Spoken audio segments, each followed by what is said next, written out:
What's up, Zox fam? We're back with some more Etheria Restart. Now, we're going to be getting into a character overview of the Lynx Dorothy. And this is going to be one of the very first healers that you receive when you enter into Etheria Restart. And so understanding how this character operates is going to be very, very important. Now, getting into the skill 1, which is Marvelous Staff, Dorothy swings her cane, dealing 260% damage to a single enemy and healing the ally with the lowest HP percentage by 150% of the damage dealt. So it's going to be important to understand that Dorothy is actually an attack scaling healer. Now, when we get into her skill 2, All-Purpose Casket, Dorothy throws the Marvelous Casket and makes a wish, healing the single ally for 320% attack, purifying all debuffs, and applying a 2-turn of Casket's Remedy. Now, Casket's Remedy is going to be unique to her, and basically when the turn starts, it heals the target for 100% of Dorothy's attack, with any excess healing being converted into shield at a ratio of 60%. So this is something that you absolutely want to full send invest in and lean into, because ultimately your defensive layer isn't going to be HP, it's actually going to be shield for this character. Now, the other thing is that you're looking at the Casket's Remedy, where Dorothy enlarges the Marvelous Casket to unleash its true power, healing all allies for 250% of attack, and applying a 3-turn of Casket's Remedy to all allies. Now, again, this is going to be an opportunity for you to not only heal, but also getting the excess converted into shield, which will give you additional coverage. And this is something that you want to play into in order to give her the high value in healing, but also allowing her to be able to apply a defensive layer. Now, as far as module recommendations, I would definitely say the Swift Rush set on a 12 Matrix bonus is going to be an easy go-to, with it giving you a speed value of 35%. You can also take advantage of the Wellspring set, which on a 12 Matrix bonus is actually going to be giving you a 45% HP increase. And you can even consider things like, for example, if you're at that point where you might need to, say, give her a little bit more attack scaling, then the Onslaught set would definitely be a good go-to, just simply because you can get an attack increase of 45%, which would directly affect her healing output. Now, from there, I would definitely say some other sets that you can consider much later on just to kind of help out with some of the sustain would be like the Chaos Guard, where you can get a defense increase of 25% and an effect res increase of 20%.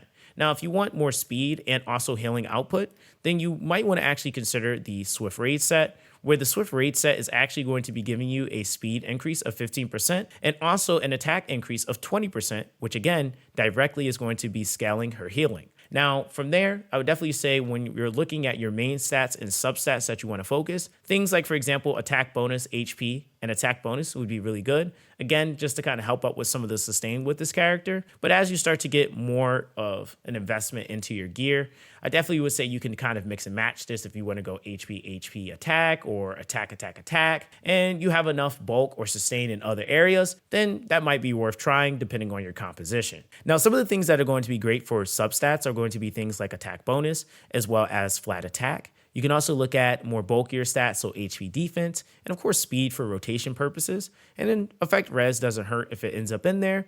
And that would basically be some of the main primary stats that you would want on a character like Dorothy. Now, as far as stat prioritization, starting out with the skill 3, I would say in the first node, it increases your healing effect to 250%. The second node increases the healing effect of the Casket Remedy to 120%. Then the third node increases the duration of Casket's Remedy to 3 turns. And then lastly, you're going to be reducing the skill cooldown by 1 turn. Then moving into the skill 2, it's going to be giving you a healing effect increase of 300%. Then it also will give you an increase to the duration of Casket's Remedy to 2 turns on the second node. On the third node, it increases the healing effect to 320%. And on the final node, it enhances purifying effect to purify all debuffs on the fourth node.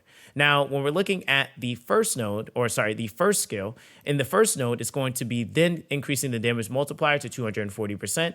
The second node increases healing effect to 110% of damage. And then it also in the third node will increase the damage multiplier to 260.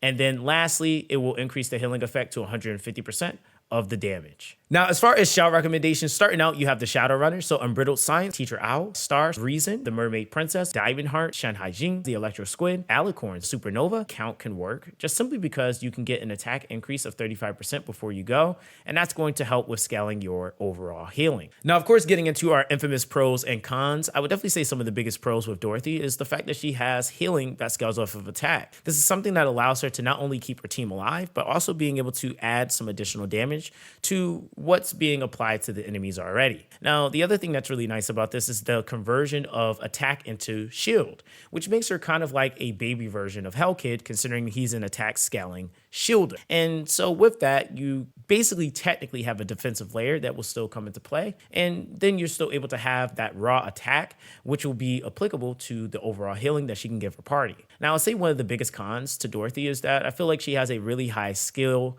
and gear gap. And what I mean by that is that she needs to be fully invested in her skills, and she also needs to have really good gear on for you to see the highest potency out of her ability. I also would say even when you're trying to build a healer that is also an attack scaler, it can be quite rough, especially when you don't have enough attack to convert into shield. And then you're also missing a lot of bulk that you might be getting from, like, say, a Sania or a Ling Lao, where those characters have such high healing potency, but they also have a ton of defense, a ton of HP to keep them alive. So really the battle, and really the biggest con, is simply put, trying to keep Dorothy alive. So with all of that being said, that's basically going to be that for the Link's Dorothy. And I hope that this was able to give you a little bit more insight on how this Animus works and how you can maybe apply her to your composition. So of course, guys, let me know what you guys think in the comment section down below. Don't forget to like and subscribe to the channel for more amazing Etheria Restart content like this. But that's basically going to be that for this one, guys. Everyone, stay blessed, and I'll catch you guys in the next one.